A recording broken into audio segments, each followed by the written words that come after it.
Alors aujourd'hui, il y a beaucoup de débats sur la radioactivité artificielle. Alors c'est le moment donc de dire ce qu'on appelle la radioactivité naturelle et ce qu'on appelle la radioactivité artificielle. La radioactivité naturelle, c'est tout simplement celle qu'on rencontre dans la nature, qui est omniprésente, comme on l'a vu, parce qu'elle a toujours été là dans l'histoire de l'univers, elle a été même fondamentale dans la façon dont la matière s'est structurée et organisée.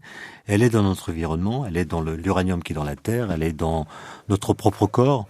Vous savez que dans nos eaux, il y a du carbone 14 qui est fabriqué par des collisions dans l'atmosphère entre des rayonnements cosmiques très intenses et puis du carbone qui est dans l'atmosphère, du carbone 12, qui devient du carbone 14 par le fait des collisions qui ont lieu dans l'atmosphère.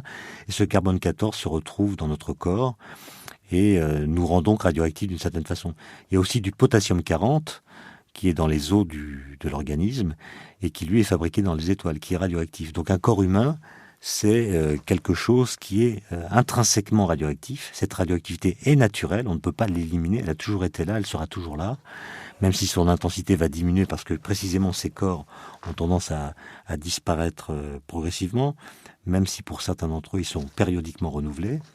Mais on peut dire qu'un homme de 70 kilos, par exemple, a une radioactivité qui correspond à peu près à 10 000 désintégrations par seconde.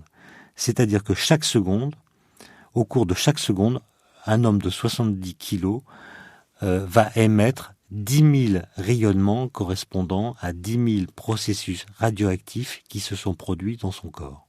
Ces processus étant à peu près pour moitié dus au carbone 14 et pour autre moitié dus au potassium 40.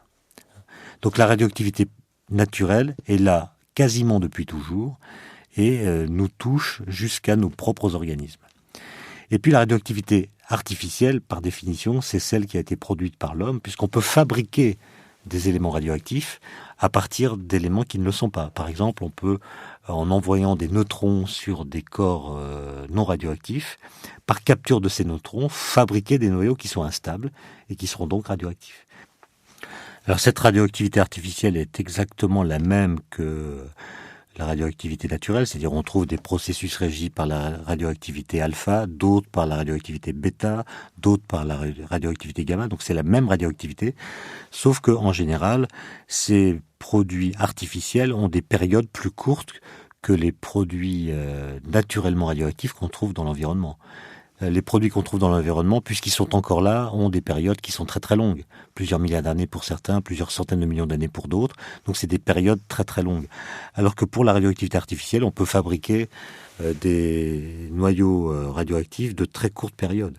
Donc c'est la grosse distinction qu'on peut faire entre radioactivité naturelle et radioactivité artificielle, c'est les périodes des éléments formés. Elle est très longue dans le cas des éléments naturels, elle est très courte. Elle est plus courte, disons, dans le cas des éléments artificiels.